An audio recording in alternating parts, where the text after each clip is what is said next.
नमस्कार मित्रांनो, आपण किती दीड महिन्यानंतर आपण मळ्यात आलेलो आहे. बघू शकतात काय आपल्याला मण्याला भेटायचं आहे. किती दिवसानंतर भेटलो नाही तर बघू आज काय करतो.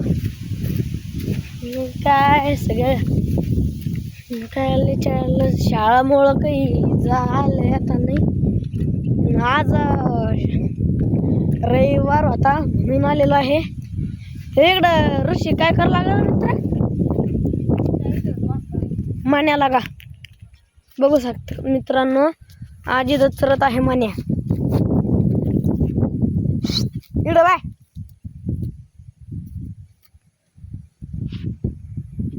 काय मग आता जो आपण आपल्या टिकटिकडं लक्ष्मीकडं दिवसानंतर आलेलो आहे. आपण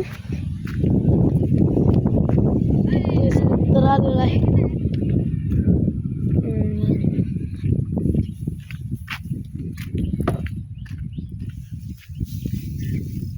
बघू शकता आमची लक्ष्मी टिक्की आमचे आप्पा आहे.